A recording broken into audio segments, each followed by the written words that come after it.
O texto que eu vou ler nessa noite, eu creio que seja o mais lido de toda a Bíblia.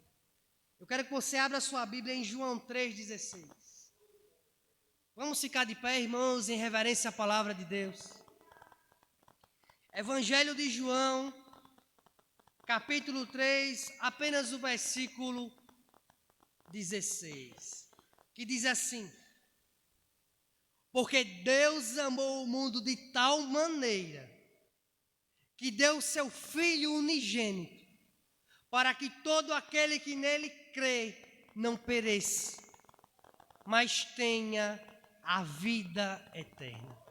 Quero usar como tema nessa noite o grande amor de Deus. Vamos orar em nome de Jesus. Senhor, nessa noite eu me coloco diante da Tua presença, Senhor. Nós já sentimos, Senhor, a Tua graça, o Teu poder, Senhor, nessa noite. Mas eu te peço mais, Senhor, continua conosco, Espírito Santo. Me conduz, Pai, em toda a mensagem, Senhor. Que nessa noite eu não venha falar de mim mesmo, mas apenas a Tua voz fale neste lugar. Que eu não venha falar aquilo que as pessoas querem ouvir, mas que eu venha falar aquilo que o Senhor quer que eu fale nessa noite. Que eu venha diminuir e que o Senhor cresça. Desde já eu te agradeço crendo que o Senhor está nesse lugar e continuará conosco. Amém. Podem sentar, irmãos. Irmãos, sem dúvida, não há coisa mais frustrante do que você estar dentro da igreja e se sentir longe de Deus. E eu quero te dizer nessa noite que isso pode acontecer. O fato de você estar aqui não lhe isenta do momento da frieza. Eu gostaria que você fosse comigo e viajasse um pouco comigo na história, no Jardim do Éden. A Bíblia diz que Deus criou o mundo em 6 dias e no 7º ele descansou. E ele teve a contribuição do seu próprio Filho Jesus Cristo nessa obra. No 6º dia ele cria do pó da terra a sua obra mais sublime, o homem, a sua imagem e semelhança. E sopra nele o fôlego de vida. Adão, irmãos, estava no melhor lugar. Ele não precisava trabalhar. A própria terra produzia o seu fruto. Ele estava em total comunhão com Deus. Para você ter uma ideia, todos os dias Adão se apresentava a Deus. E por que isso? Porque Deus queria se revelar a ele a cada dia, irmãos. E é por isso a necessidade que nós temos de orar. Porque Deus não vai nos revelar tudo. Ele quer que a gente busque Ele, para que assim o céu se abra ao nosso favor. Adão estava lá, no melhor lugar. E naquela ocasião, o pecado ainda não existia. Ele estava vivendo o período da inocência. Depois de formar Adão, Deus também fez a mulher da sua costela, para que ela o auxiliasse durante a sua trajetória. E o diabo, vendo tudo isso, vendo que o ser humano foi criado à imagem e semelhança de Deus, e que foi feito para glorificar a Deus e para ter relacionamento com Ele, entrou na cobra, na serpente, e persuadiu Eva para que ela comesse do fruto do bem e do mal. Adão e Eva poderiam comer de todos os frutos, irmãos. Eles podiam usufruir de tudo, menos da árvore do conhecimento do bem e do mal. E por quê? Porque Deus não havia criado robôs. Deus queria exercer no homem e na mulher o princípio de obediência. Ou seja, Deus deu desígnios a Adão e Eva. Mas a Bíblia diz que Eva come do fruto e ainda dá ao seu marido. E aí o homem sai do período da inocência para o período da consciência. E o pecado entra no mundo. Deus havia alertado Adão, ele disse: no dia que desse fruto você comer, certamente você vai morrer. Infelizmente, foi isso que aconteceu com a raça humana. O ser humano caiu da glória de Deus. O ser humano que era perfeito, o ser humano que não tinha pecado, quando ele desobedece, quebra o princípio, ele sai da vida para a morte, ele sai da obediência para a desobediência e começam a passar a ser filhos rebeldes. Deus, para que esse quadro não piorasse, expulsou Adão e Eva do jardim, para que eles não comessem do fruto da árvore da vida, que permitia que eles vivessem eternamente. Ele colocou uma espada flamejante, e eles não teriam mais acesso àquele lugar que era perfeito. Se esse ser humano, se esse homem e essa mulher estão corrompidos, automaticamente, quando eles viessem a procriar, a sua descendência também nasceria corrompida. Isso de fato aconteceu. Toda a descendência de Adão nasceu enferma, nasceu em pecado. De modo que o quadro da raça humana estava automaticamente perdido naquela ocasião. Mas essa desobediência de Adão não pegou Deus de surpresa. Por quê? Porque Deus tinha um plano para redimir o homem e para redimir a mulher. E que plano era esse, irmãos? Seu filho, Jesus Cristo, que ia se despir da sua glória e descer a essa terra. A mulher, em consequência da sua desobediência, sofreria dores de parto. E sempre tentaria dominar o seu marido, mas sempre ele prevaleceria. Para Adão, restou trabalhar com o suor do seu rosto, ele iria sobreviver. A serpente que induziu os dois, rastejaria sobre o seu ventre por toda a eternidade. E a descendência da mulher sempre seria inimiga da serpente.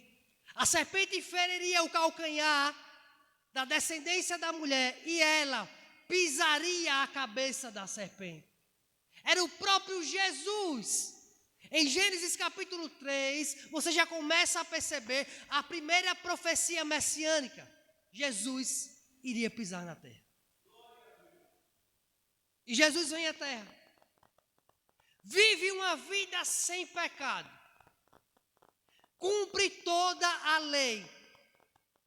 Imagine, irmãos, se Jesus não tivesse pagado o preço, se Jesus não tivesse se sacrificado por nós, toda a humanidade estaria condenada eternamente. Por quê? Porque a inclinação do ser humano, depois da queda, é para o mal. Paulo chega a dizer em Romanos capítulo 3, verso 23, todos pecaram e destituídos foram da glória de Deus. E é por isso que precisamos ser justificados através de Cristo Jesus. Ou seja, não há quem busque a Deus por conta própria, não há quem faça a vontade de Deus sem que o auxílio de Cristo, irmãos. Porque a nossa inclinação é desobedecer a Deus. Perceba, o homem que corria para se encontrar com Deus, agora é o mesmo homem que ao pecar está se escondendo de Deus. Pode perceber, nós não estamos isentos de cair, de falhar. Quando você falha, o que o seu subconsciente fala? Deus não vai te perdoar. Aí qual é a nossa iniciativa muitas vezes? Se esconder de Deus. Em vez de a gente buscar ao Senhor e pedir perdão, muitas vezes a gente foge de Deus, achando que não tem mais jeito. Mas eu quero te dizer, tem jeito, irmãos. Nós não somos salvos pelos nossos méritos, nós somos salvos apesar dos nossos deméritos. A salvação não é por obras, a salvação é pela graça. Isso não veio de nós, é dom de Deus, aleluia. Nós somos justificados através de Cristo. Ele se fez justiça por nós. Ele se fez pecado. Imagine, Jesus vem à terra, começa o seu ministério com 30 anos. E esse ministério vai durar aproximadamente 3 anos e meio. Mas foi o tempo suficiente para impactar o mundo inteiro. Quando Jesus estava na terra, os cegos viram, os mudos falaram, os surdos ouviram, os mortos ressuscitaram. Mas isso não era tudo, irmãos, porque se Jesus viesse apenas para curar e ressuscitar, não resolveria o problema do homem. E é por isso que há muitas igrejas que só pregam milagres, mas não pregam o evangelho verdadeiro. Para todos os pecadores que Jesus se apresentava, ele dizia: vá e não peques mais. Não viva mais o estilo de vida que você vivia antes de me conhecer.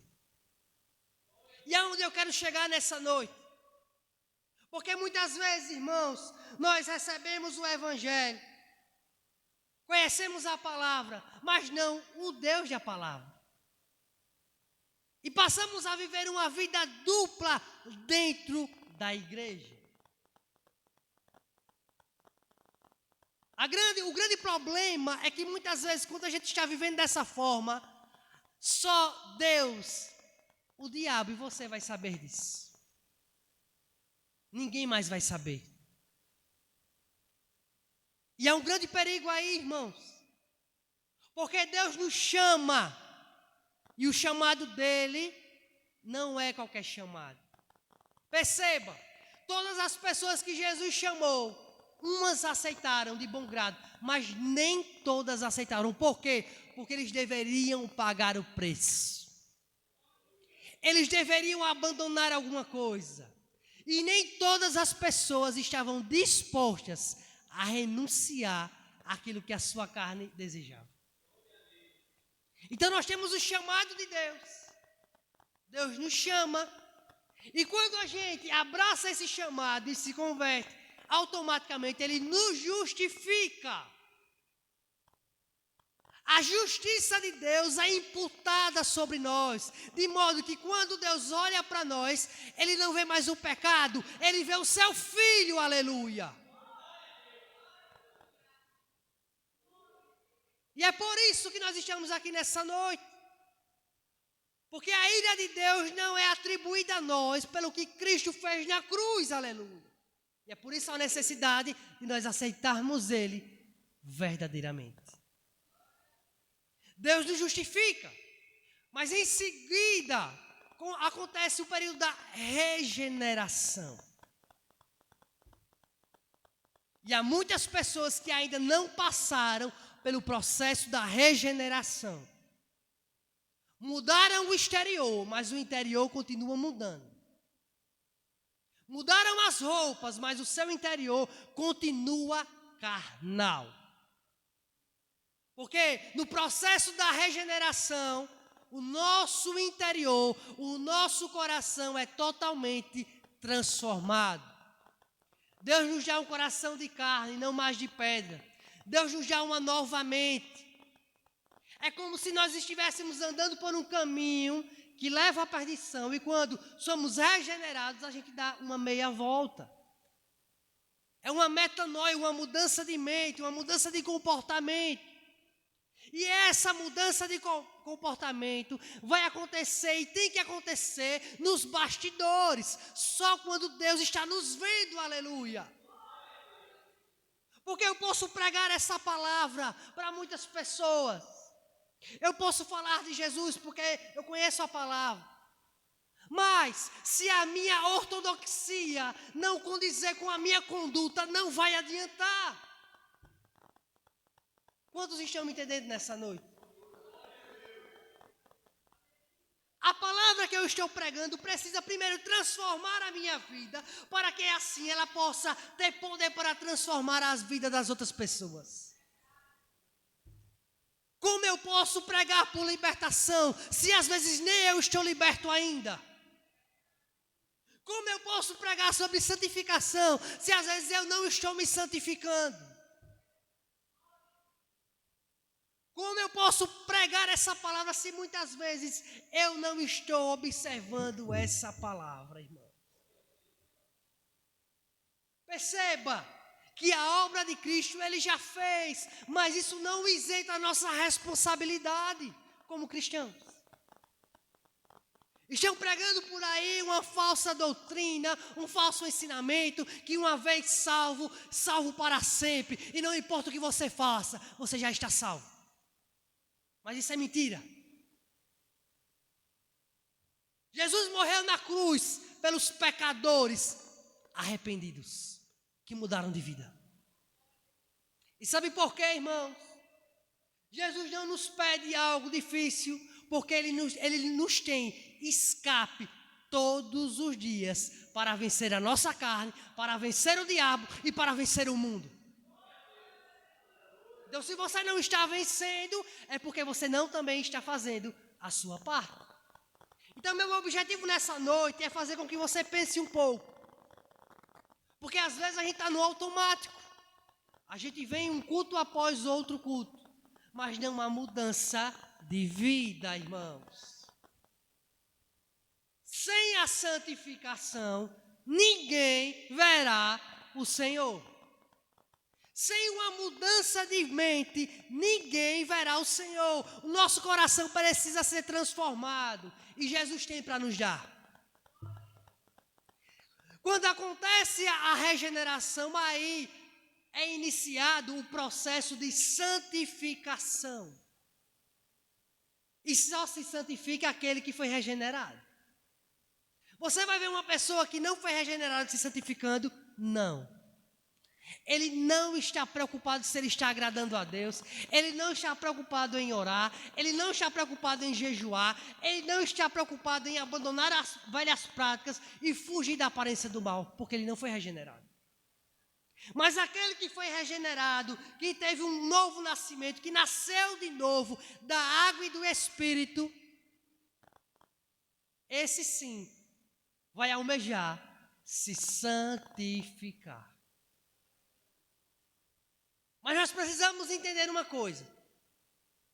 O processo de santificação, ele ainda é imperfeito. Por quê? Porque nós vivemos de um corpo caído.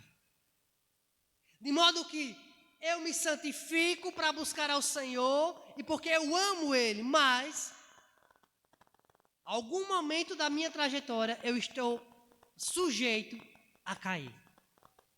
Mas perceba a diferença de uma pessoa que foi transformada para uma pessoa que ainda não nasceu de novo. Quando a pessoa é transformada e se santifica, mesmo que ela caia, ela só vai cair se for um acidente. Ela não premedita o pecado. Ela não brinca com o pecado. Entenderam, irmãos? Então o processo de santificação é imperfeito, porque o nosso corpo ainda, nosso velho homem, ainda precisa ser todo dia mortificado, morto. Nós precisamos entender que precisamos matar o velho homem que habita em nós. E esse velho homem não se converte. Ele está pronto para dar à luz. E se você não vigiar, se ele renascer, vai dar à luz ao pecado. E o pecado concedido vai gerar a morte espiritual. Separação de Deus. Então, santificação não significa impecabilidade. Você ainda vai pecar. Mas você vai pecar muito menos do que as pessoas que não conhecem a Deus. Esse é o cristão que quer verdadeiramente ter um compromisso com o Senhor. Esse é um cristão que verdadeiramente nasceu de novo. Ele vai almejar buscar ao Senhor em santificação. Porque ele entende a sua natureza e por entender ele não confia mais na força do seu próprio braço. Porque ele sabe que ele é falho. Ele sabe que ele é limitado. Ele sabe que ele é negligente muitas vezes. A gente é, irmãos. vai e não vai, a gente está sempre procrastinando, andando em círculos. E Deus querendo que a gente ande pelo caminho estreito, pela porta apertada, irmão. Porque essa é a única porta que conduzirá à salvação. No Evangelho não tem porta larga. O mundo oferece porta larga. E pode ter certeza, hoje, infelizmente, muitos que se autodenominam cristãos estão abraçando essas portas. Mas eu quero te dizer algo. Jesus vai vir no abrir e fechar de olhos. Ele não vai avisar quando ele vai vir. E outra, você pode descer à sepultura antes que ele venha. Por isso é preciso estar preparado. Como estão as suas vestes nessa noite? No versículo que eu li, você perceba, Deus viu a natureza humana, viu o que eles iriam ter que passar, mas Ele amou o mundo. E por amar o mundo, Ele entregou um escape para a salvação do mundo. Jesus. Agora, Jesus, como é que Ele vai trabalhar se muitas vezes nós não damos legalidade a Ele? O Senhor, irmãos, Ele é educado, Ele bate a porta. Se a gente der lugar, pode ter certeza, Ele vai entrar em nosso ser e vai fazer morada. Eu me lembro em certa ocasião, no início da minha fé, e possa ser que algumas pessoas estejam passando por isso. Eu sabia, dentro de mim, que eu não estava no centro da vontade de Deus. Eu sabia. Não precisava nenhum profeta ser usado, porque a minha própria consciência me acusava. Eu lembro que a minha esposa estava na casa da mãe dela, passando um período lá.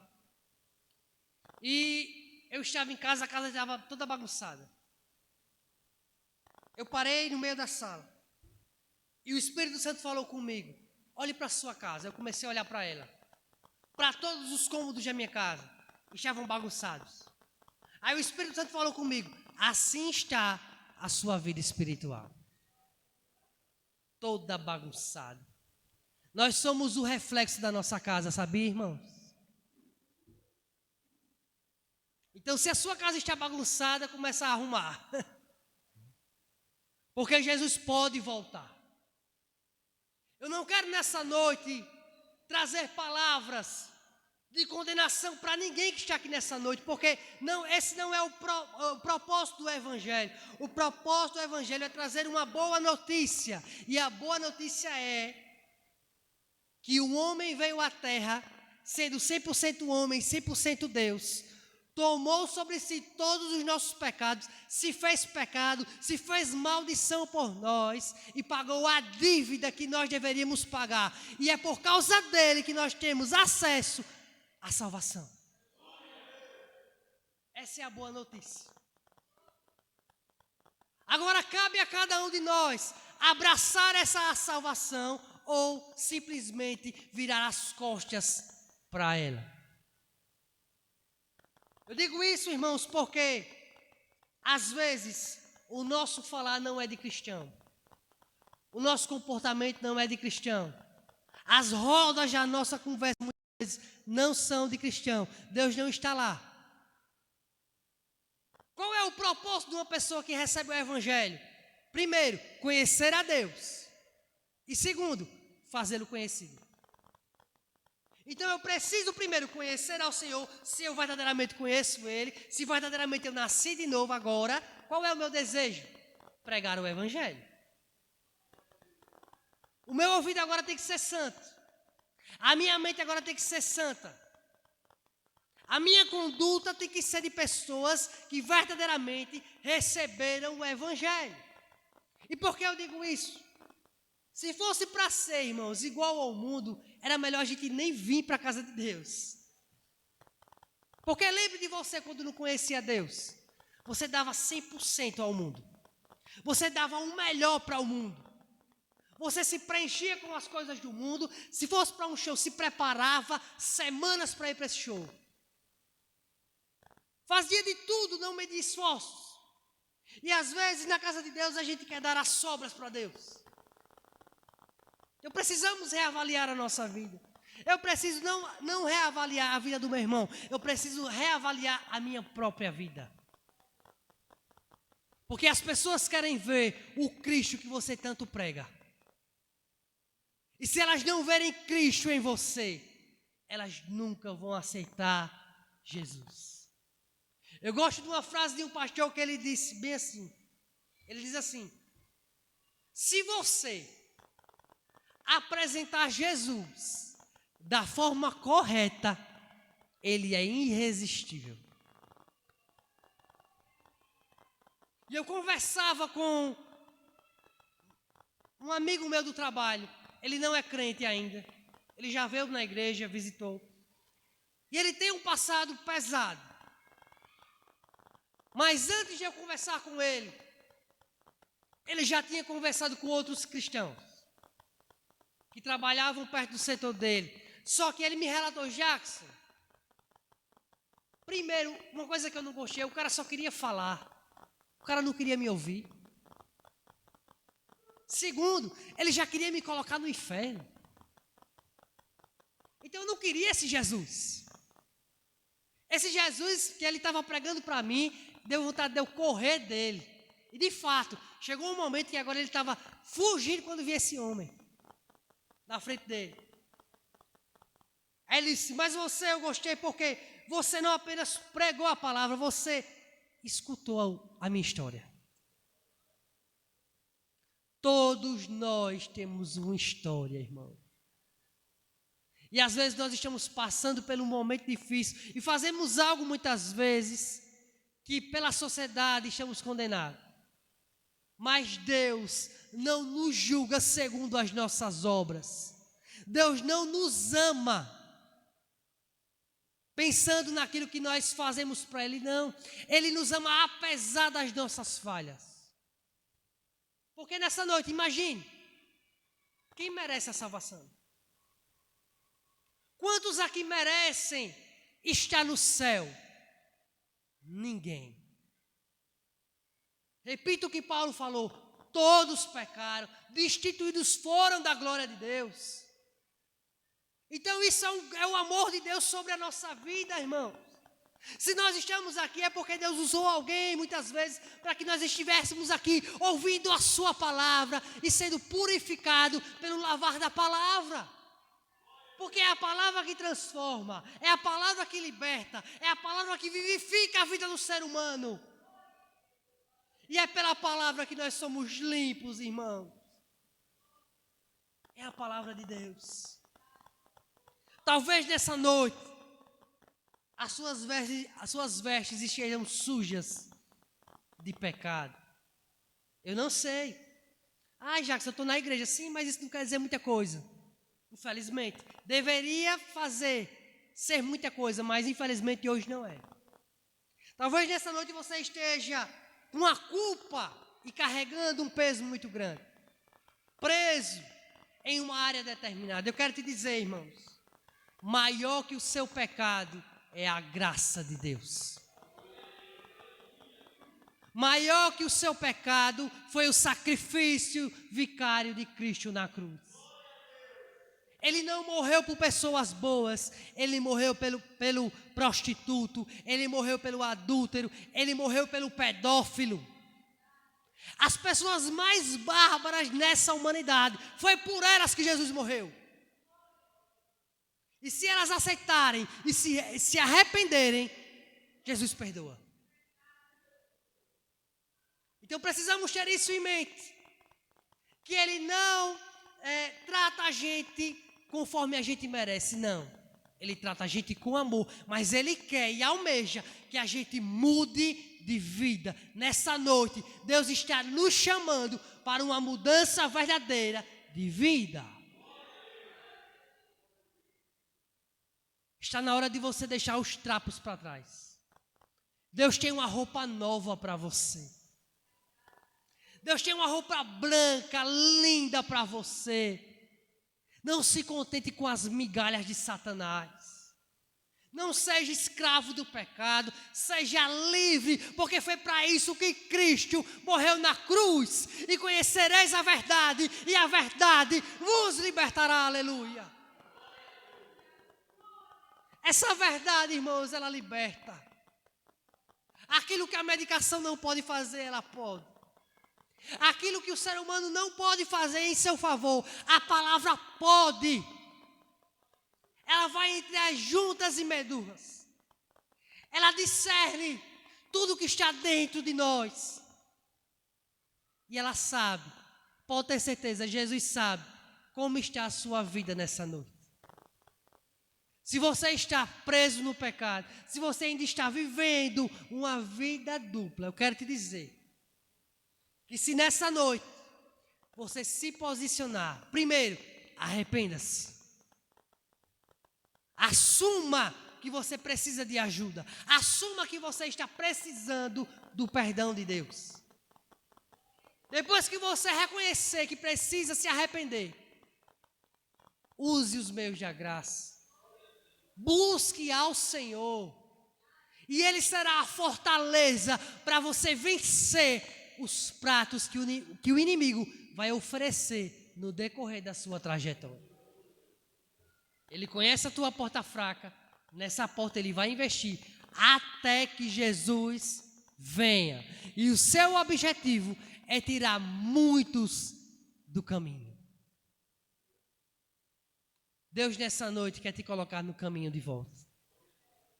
É tempo de voltarmos, irmãos. Todos que aqui estão, é tempo de voltar ao primeiro amor. É tempo de buscar as primeiras obras. É tempo de se alegrar com a obra de Deus. É tempo de se deleitar na presença de Deus, irmãos. Não deixe que essa chama se apague. Não permita que o fogo se apague. Talvez nessa noite a sua fé esteja pequena. Isso é o necessário para que Deus cresça ela sobre maneira, aleluia. Se renda aos pés de Jesus. É só dele que você precisa. Não tente vencer pela força do seu braço. Não tente se auto-justificar. Não, irmãos. Olhe para a cruz. Na cruz a grande redenção. Na cruz há perdão para você, na cruz há libertação para você, na cruz há justificação para você, na cruz há regeneração para você, na cruz há santificação para você. Olhe para a cruz. E através do que Cristo fez, você viverá coisas grandes que você ainda não contemplou.